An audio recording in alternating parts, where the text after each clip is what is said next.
Good morning. It's Thursday, August 8th. Here's what we're working on this morning. A powerful earthquake measuring a magnitude of 7.1 has hit off southern Japan. We now know where the plant-based milks linked to a listeria outbreak were produced. And Steve Martin responds to calls for him to play Democratic vice presidential candidate Tim Walz on SNL.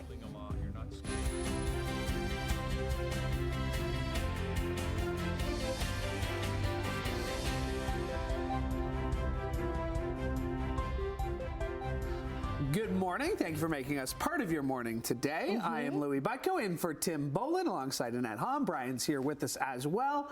And great to be here today. Yeah. I love that. Just before the show, he's already looking forward to breakfast after the show. One of our guests is cooking up a breakfast skillet. I just looked down and saw our 8:50 guest. I'm like, I'm already excited for that one. I don't do the job just for the food, believe it or not. It's just a nice perk, though, isn't it, though? That's what we all do. Okay, all right. Haven't we had food every morning that you've been here this week? I think. Yeah, you had a very good week. That was part of the conditions of me filling in.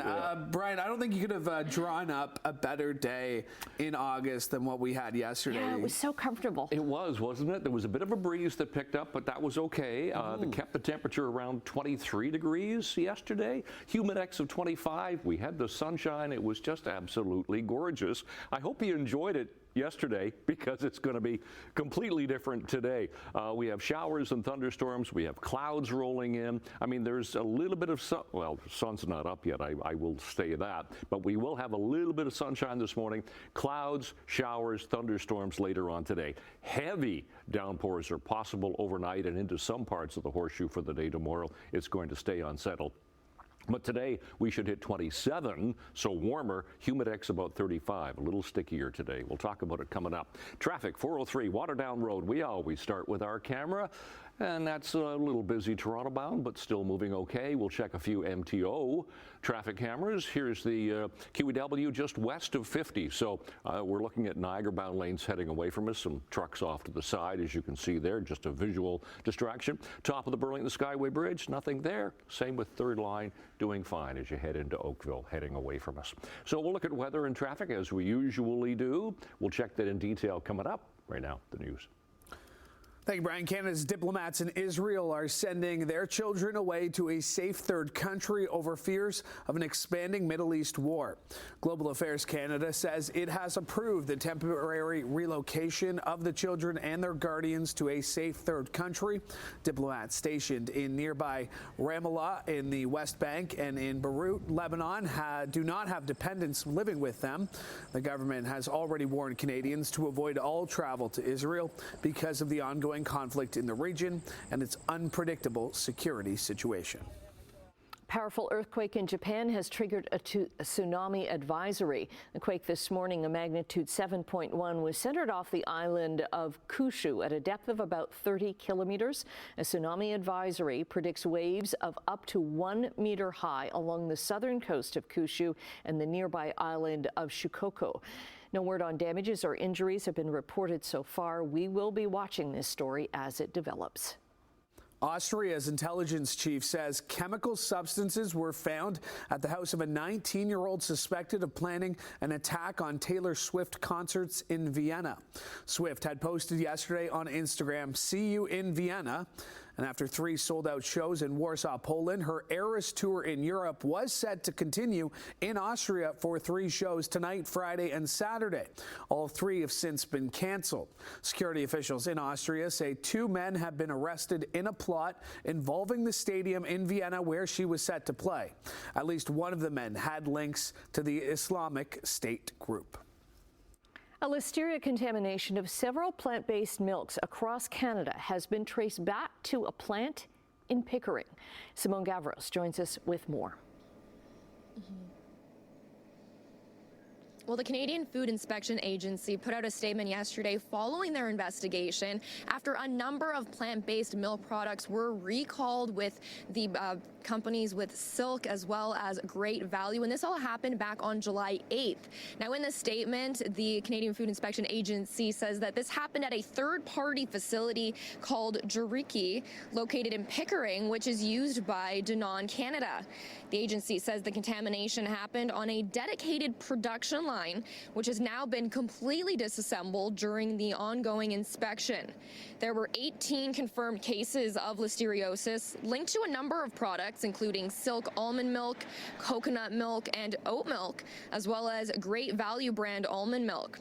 13 people were hospitalized and 2 people in Ontario died. The CFIA says production will not resume until any and all contamination has been identified and eliminated. Canadians are still being asked to get rid of any products with best before dates up to and including October 4th, and includes the number 7825 in the product code. Now, this morning, I'll be speaking with shoppers here to get more reaction. I've also reached out to the company as well as the Canadian Food Inspection Agency for more comment following this recent update yesterday. But for now, I'll send things over to you, Louis. Thanks, Mona. A roommate at a residential care facility has been charged in the death of a Hamilton man last weekend. 46. I can tell you that there was an altercation, which ultimately led to the death. I'm not going to get into exactly what that was or the injuries sustained. At this point, that is going to be part of our holdback information in terms of the injuries from autopsy, as well as whether or not there was a weapon used. I can tell you that there was no firearm used. 46-year-old David Fugler was found unresponsive in his room at Queen's Lodge on Queen Street South Saturday night. He died in hospital the next morning. Police began investigating the death as a murder after autopsy results. Fugler's roommate, 40-year-old Hamariku Lakan, has been charged with second-degree murder. Police say mental health was a factor. The downtown Hamilton YMCA is going to reopen Monday after a large fire, a devastating fire last month. The fire, July 22nd, ripped through the third floor of the building on James Street South. It left 173 tenants displaced, caused around $1 million in damage, and it shut down services at the Y. Just over 40 men have now returned to units on the second floor, but restoration on the fourth and fifth floors continues.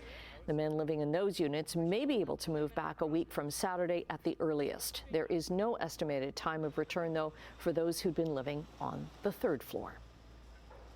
House fire in Welland has spread to another. A CHCH freelancer says it started around 11:30 last night on Deer Street in Welland. Firefighters found heavy flames at one home, which spread to a neighboring house. The freelancer says one firefighter was taken to hospital for minor smoke inhalation.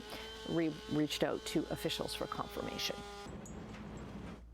The OPP responded to 2 deadly crashes and laid more than 1,600 charges over the Civic Day long weekend. This is across southwestern Ontario. They laid over 730 charges for speeding, 45 impaired driving charges, 24 for stunt driving, and 170 people were charged for not wearing their seat belts.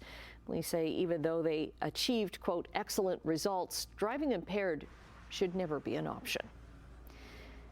Meantime, 2 G2 drivers have been charged with stunt driving after separate stops on Highway 401 in Milton. The OPP say one driver was clocked doing 169 kilometers an hour. The other nearly double the speed limit at 197 km. Both have had their license suspended 30 days and their vehicles impounded for 14. All right, Sportsline, let's start with some Olympics. There are just 3 days left of competition before Sunday's closing ceremonies, and where it was another day on the podium for a Canadian yesterday. She has not gone this high this year outdoors. 476 her best.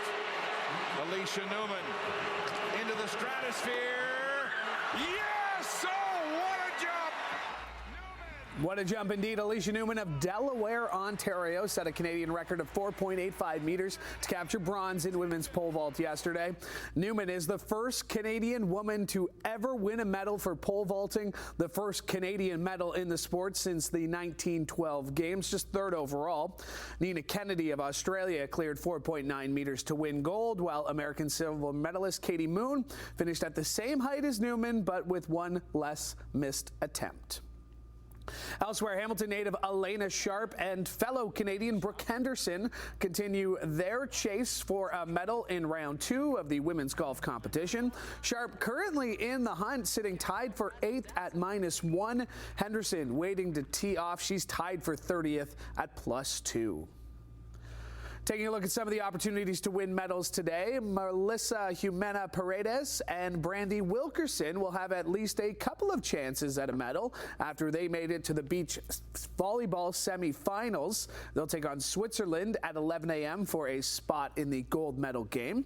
Meanwhile, Canada's opening ceremony's co-flag bearer Mo Sharon competes in women's 59-kilogram weightlifting, looking to win a second consecutive gold medal. That's getting underway at 9 a.m. To the medal board we go, where if we take a look, Canada is sitting at a respectable 11th with 6 gold, 4 silver, and 9 bronze. There's the Americans leading the way in both golds and total medals, followed by China, Australia, and France rounding out the top 4.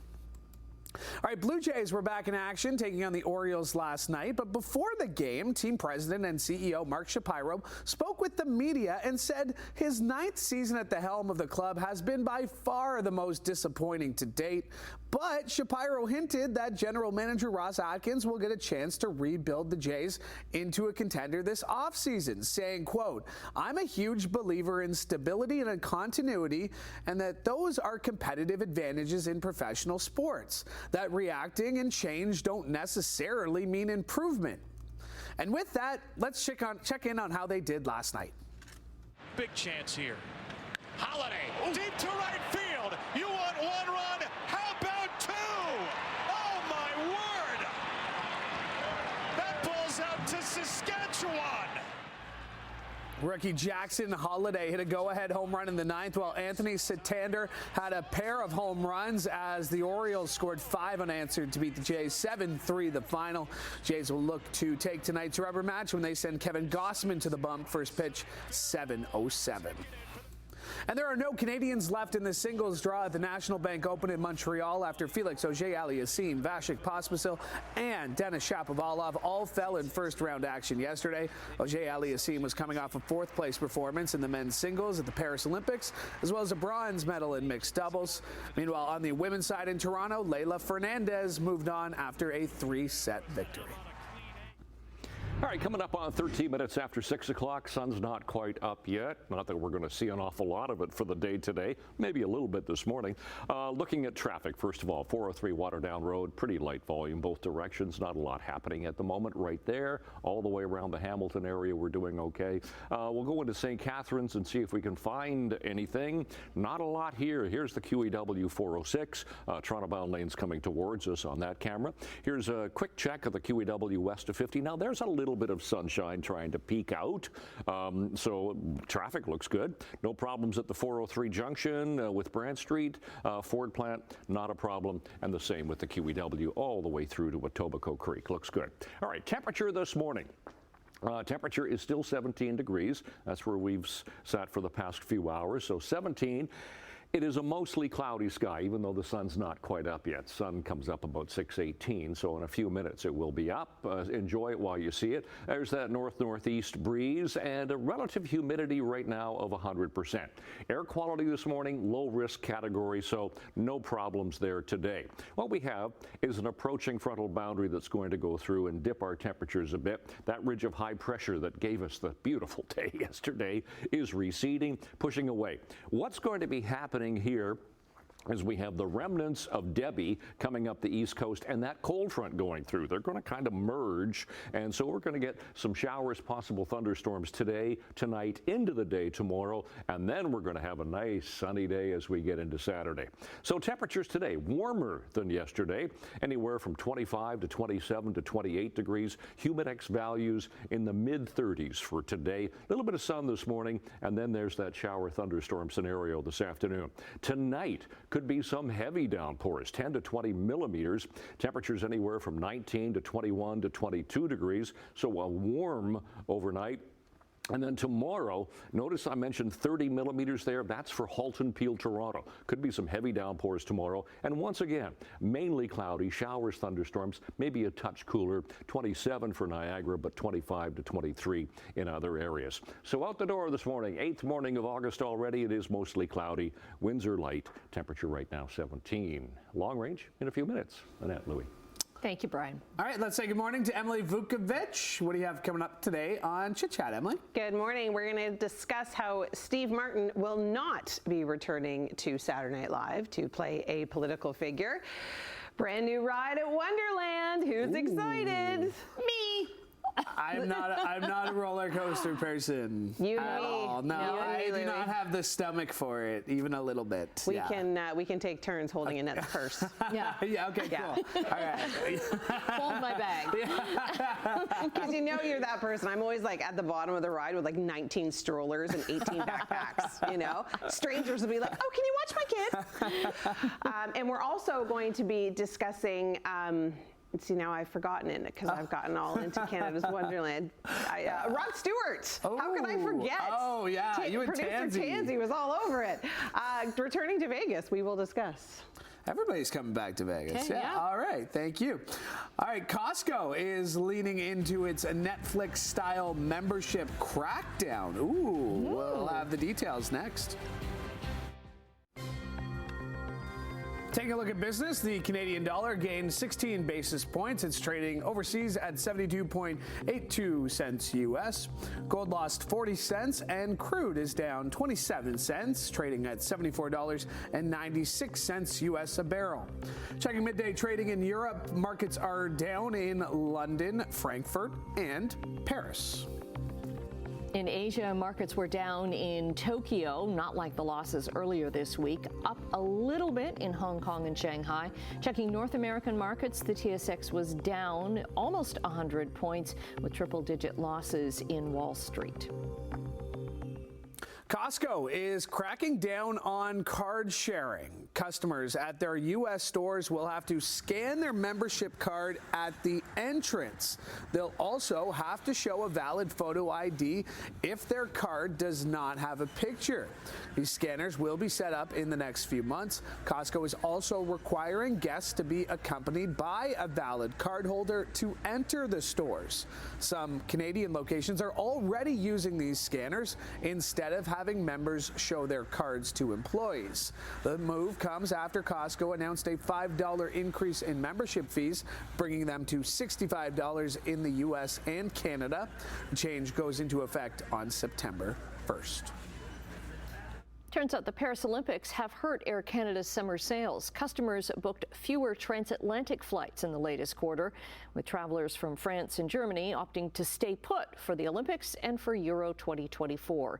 Weaker demand contributed to Air Canada's 51% year-over-year drop in quarterly profits, even though revenue rose. Second quarter profit fell to $410 million from $838 million the year before. Operating expenses were higher because of the increased costs of jet fuel and labor. A new report says Canadian rents are still rising, but year-over-year price growth has slowed. The data from Rentals.ca and Urban Nation says rent for all residential properties averaged $2,201 in July. That's an increase of 5.9% from last year. This is the slowest annual increase in the past 31 months, though. Vancouver saw rents drop about 7%, while Toronto's condo market led to a 5% decline. In contrast, Halifax experienced an 18.2% increase, and cities like Saskatoon, Edmonton, and Regina saw double-digit gains. Okay, 6:21 right now on your Thursday morning. We're taking a quick break. Brian is back with your forecast and your seven-day forecast and your traffic as well. All right, 24 minutes after 6 o'clock, the sun is up. Not that we're seeing a lot of it this morning. If you see it, enjoy it. Here's the QEW Highway 405. Still nothing in St. Catharines. Top of the Burlington Skyway Bridge is getting a little bit busier, but still rolling okay. Third line, no problems there. Here's Lorne Park through Mississauga. We'll dip into the 403 at Burnham Thorpe. Not a lot happening on the roads this morning. Check the temperatures that we have right now. Hamilton, steady at 17, 19 for Grimsby, Mississauga, 20 degrees, a little warmer for Toronto. Seasonal temperatures now, 26 for the daytime high, 15 for the overnight low, so we are above seasonal to start the morning. Those are our sun times, 6:18, sun's up, and it goes down at 8:31. Look at the record for today, 36.4. Back in 2001. That was a hot day. Okay, out for a walk with your pal this morning. Let's get going. Wait. Oh, finally found the hydrant. Okay, so here's what you do. Hurry up. Come on, okay, fine. Let's get back into our walk here. So mostly cloudy, light winds and 17 degrees. Finally found the hydrant. Okay, 27 for the day today. Humidex of 35. We'll have a little bit of sun, but there's that chance of showers and thunderstorms later on. They will continue overnight tonight. Could be some heavy downpours. Temperature falling to 20. Tomorrow 25, Humidex 33. Again, a little bit of sun, showers, thunderstorms. But look ahead to Saturday. Look at that, sunny and 23. And it's going to become cloudy into Sunday and then beautiful for Monday, Tuesday, and Wednesday. That's your forecast. Annette Louie.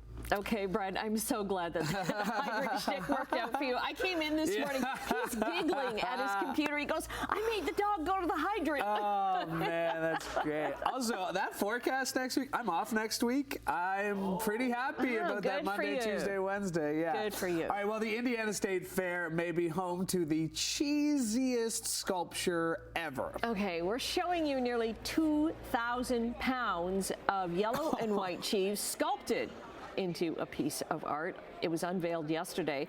The sculptors behind this dairy concoction are Nancy Baker and Sarah Kaufman, affectionately known as the Cheese Lady. Since the fair's theme is classic art, they decided to sculpt most of the cheese into some of the most famous paintings, American Gothic and the Mona Lisa. They added a little dairy twist as well. So that ice cream was cheese. That looked like, oh my goodness, this is incredible.